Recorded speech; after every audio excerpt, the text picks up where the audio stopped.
Dia itu salah satu guru yang ada di sekolah kita ini. Jangan lupa ikutin terus. Oke? Ini dia Ibu Cila. Halo. Apa? Selamat ya? Iya. Selamat Ibu, jadi aku punya beberapa pertanyaan nih buat Ibu. Boleh. Selain pertanyaan ada juga sih kayak ya games gitu. Oh gitu. Iya. Oke. Jadi aku mau sebelumnya kita mau perkenalan dulu nih. Ibu itu nama lengkapnya siapa? Terus Ibu itu asalnya dari mana? Terus Ibu nih ngajar apa sih di sini? Jujur nih ya? Iya. Oh gitu, nggak boleh bohong ya? Nggak boleh. Oke, perkenalkan nama saya Ibu Cila. Saya nama panjangnya Pristilia Putri Wandansari. Untuk pengampunya saya mata pelajaran PKWU. Mata pelajaran PKWU. Ya. Jadi dari kelas berapa tuh? Kelas 10, 11, 12. Oh berarti semuanya. Yes, betul. Oh, oke. Terus Ibu tuh ngajar di SMA ini tuh udah berapa lama sih? SMA ya. Kalau SMA saya terbilang baru karena 2021 saya dimutasi ke SMA. Oh, berarti sebelumnya Ibu juga ngajar di yayasan ini ya? Iya, betul. Tuh guys, ternyata Bu Cila ini mutasi Dari TK di 2016, kemudian naik kelas nih, pinter ya, dari TK langsung ke SMA. Ya. Jauh. Iya, jauh gitu. Jadi 2021 masuk ke SMA. 2021. Terus ini Bu, pertama kali Ibu ngajar di sini tuh rasanya gimana? Kayak deg-degan gak sih? Terus atau apa emang udah santai aja gitu ngajar anak-anak SMA? Apalagi kan sebelumnya Ibu ngajarin di TK kan? Pasti beda banget sama kalau Ibu ngajar anak-anak SMA itu gimana rasanya? Iya, kalau dibilang beda ya. Kalau anak TK kan kita ngadepinnya makhluk-makhluk yang kecil-kecil gitu ya, lucu-lucu ya, bandel-bandel juga kita masih oke lah ya gitu ya. Tapi kalau SMA kan manusia-manusia dewasa ya, berarti egonya pun sudah ada, ya kan? Berperang nih ego si ibu dan si anak gitu ya. Kalau dibilang deg-degan, iya, karena kebetulan karena perpindahan TK ke SMA itu nervous lah gitu. Gimana ya, aku bisa nggak ya ngajar anak SMA gitu ya. Tapi kebetulan 2021 itu pas COVID, jadi deg-degannya agak sedikit berkurang karena ya betul. Itu sih pengalamannya. Oh gitu. Yes. Berarti harus punya rasa yang ekstra sabar lagi gitu ya Bu? Ya, kayaknya berkali lipat ya ketimbang mereka ya. Pas pertama kali Ibu ketemu sama murid-murid ini nih, mereka tuh menyambut Ibu gimana sih? Kan meskipun daring kan, tapi tetap dong ada apa sih kayak PJJ lah. Iya, betul. Gimana sih respon mereka terhadap Ibu nih yang baru mutasi dari TK ke SMA? Iya, kebetulan sangat berbahagia sekali saya masuk 2021 itu hanya pegang satu kelas. Waktu itu saya bukan PKWU, tapi saya entrepreneur. Oh, entrepreneur. Ya, apa Bu bedanya? Kalau PKWU itu memang sesuai dengan silabus di buku, tapi kalau entrepreneur itu lebih kepada memegang alat-alat berat. Jadi kami di bengkel PKWU ada alat-alat berat seperti membuat pin, membuat sablon gelas, sablon kaos gitu. Jadi saya hanya fokus di kelas 10.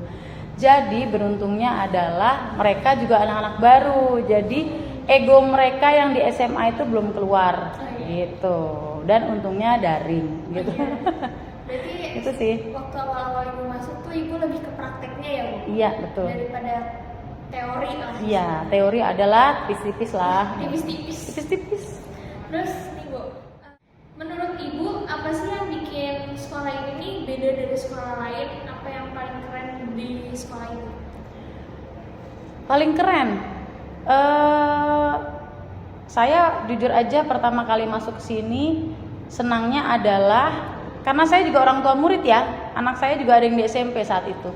Pikiran saya, wah ini sekolah lengkap ya, ada TK, SD, SD-nya ada 2 lagi ya, SMP, SMA, jadi semuanya lengkap deh ada di sini gitu ya.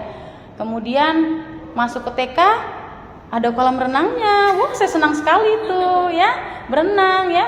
Kemudian di SD juga ya oke lah ya anak-anaknya ya. Langsung masuk SMA.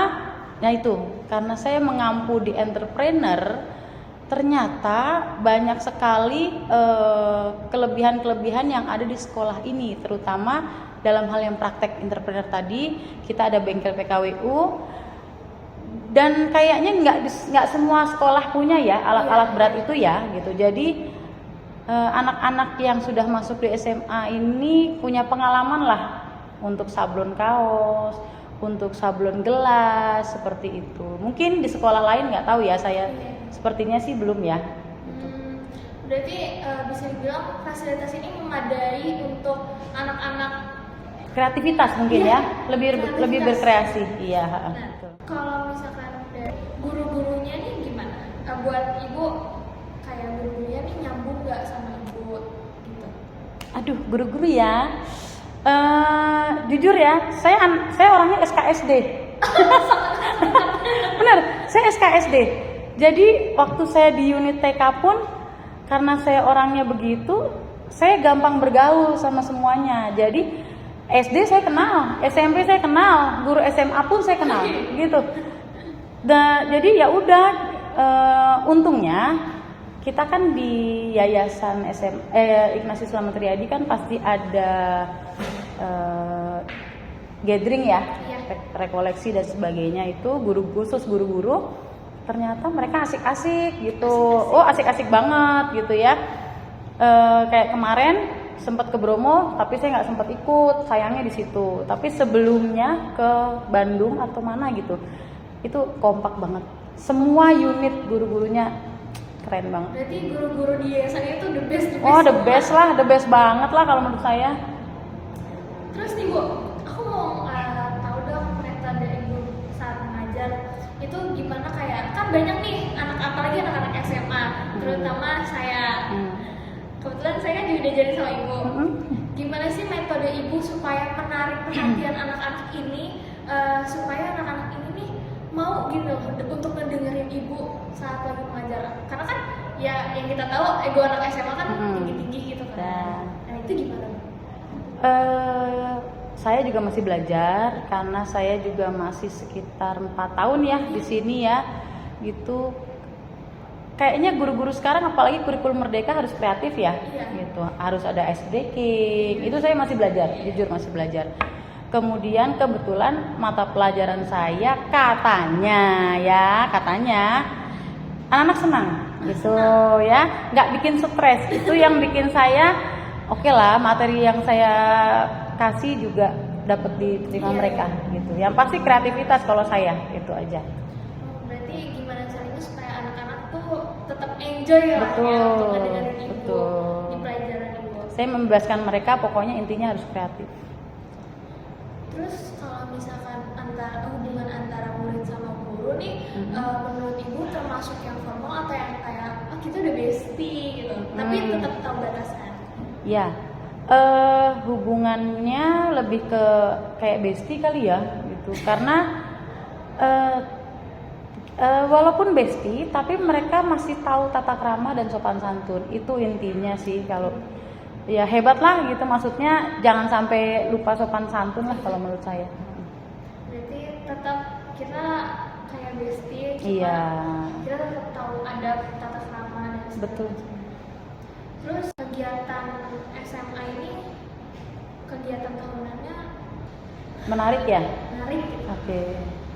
Kalau menurut saya kegiatan yang menarik itu apa ya? Salah satunya live in kali ya.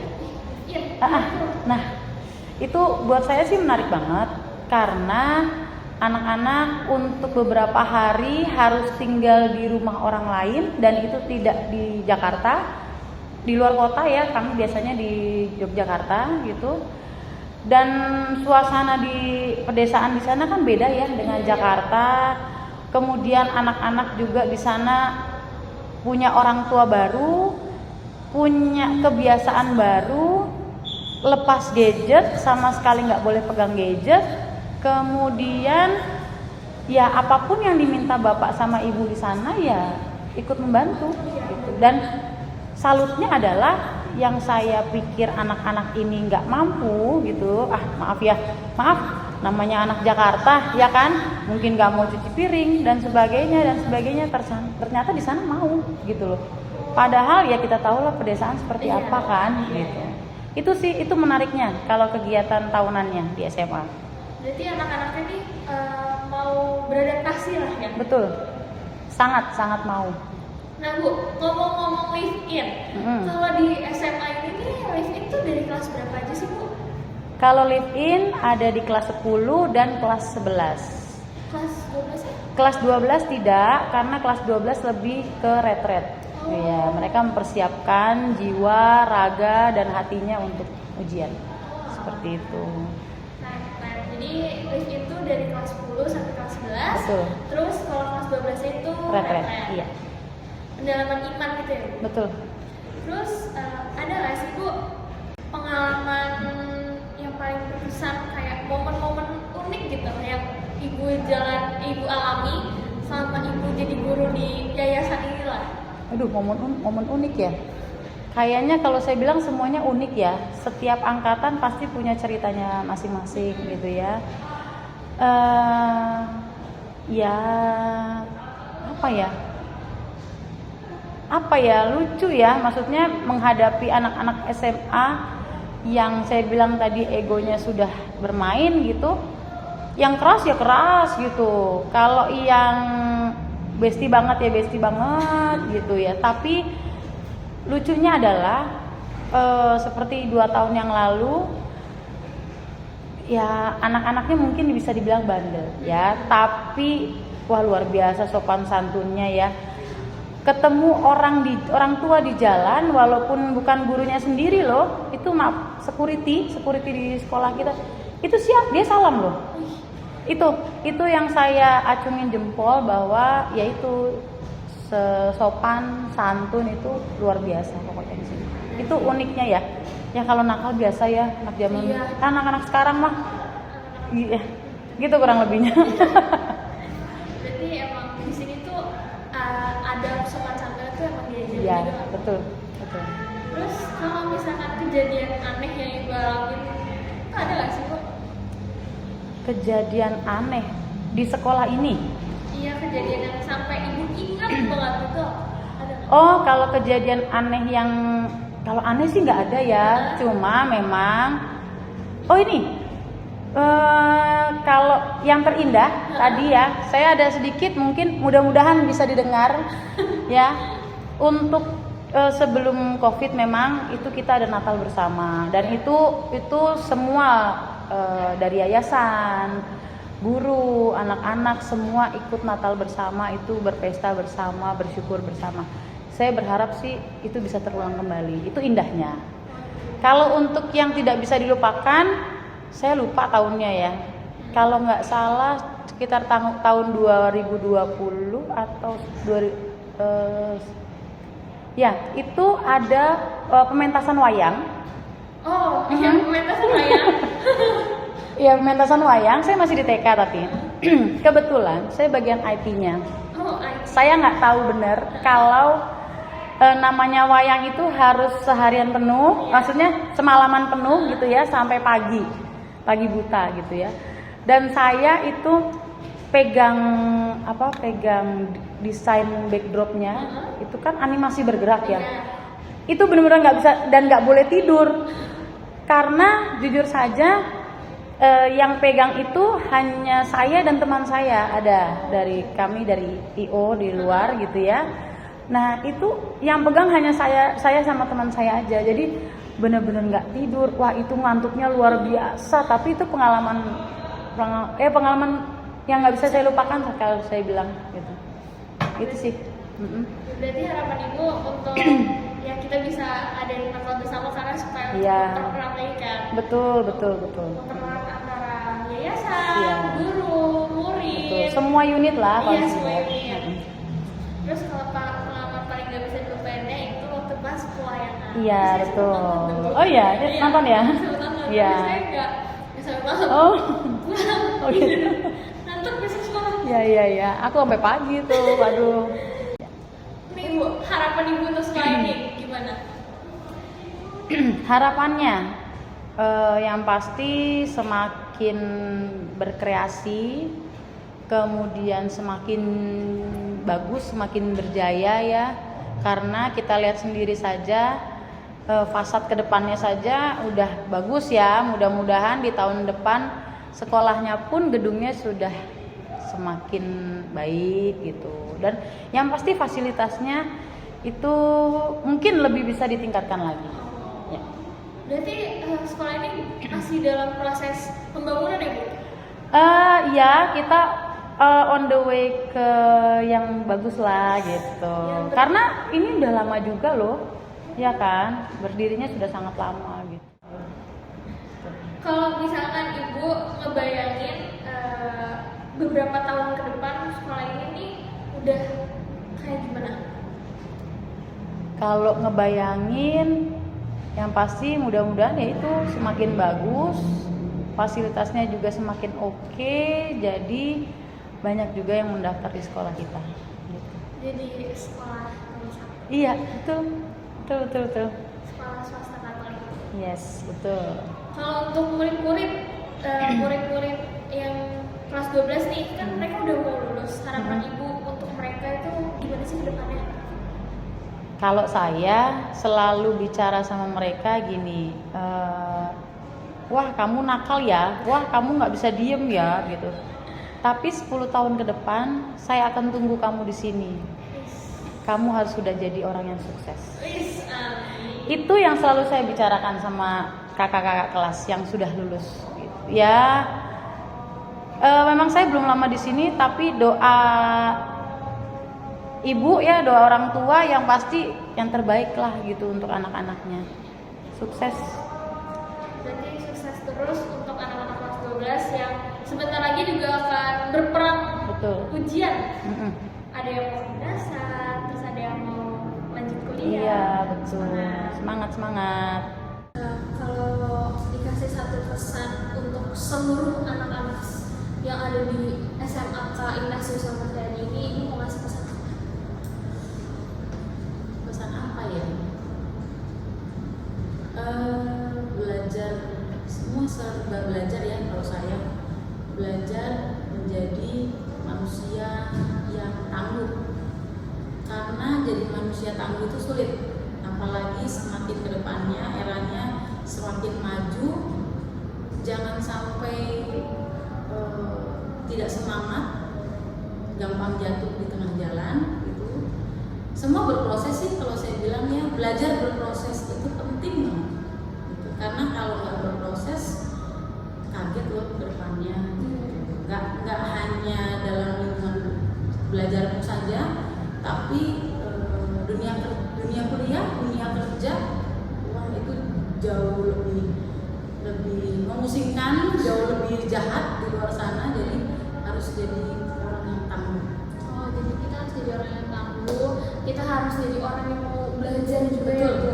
Jangan maksudnya jangan puas dengan apa yang udah kita dapat sekarang. Jadi kita harus kepo lah istilahnya. Betul. Harus kepo. Dan menurut saya belajar itu nggak harus dengan orang yang dewasa saja ya. Sama anak kecil pun kita bisa loh belajar dari mereka gitu. Hal yang sangat kecil, dari buang sampah, mereka mungkin diajarkan di sekolah tidak buang sampah sembarangan, tapi kita dengan anaknya main buang gitu. Itu kan hal yang harus bisa dicontoh paling enggak gitu. Itu aja sih dari saya. Jadi itu pesan dari Bu Cila untuk kita semua murid-murid Bu Cila tercinta ini.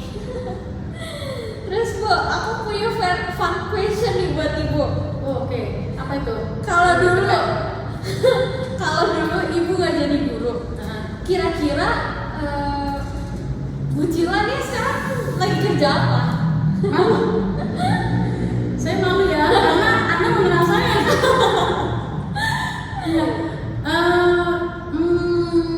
Kayaknya, aduh jadi malu. Kayaknya jadi artis ya. Jadi model gitu Bu? Kayaknya kalau nggak penyanyi, pemain sinetron. Wis, kalau pemain sinetron. Yes. Karena dulu pernah ikut teater, ya kan? Iya, aku pernah ngeliat foto Bu Cila. Jadi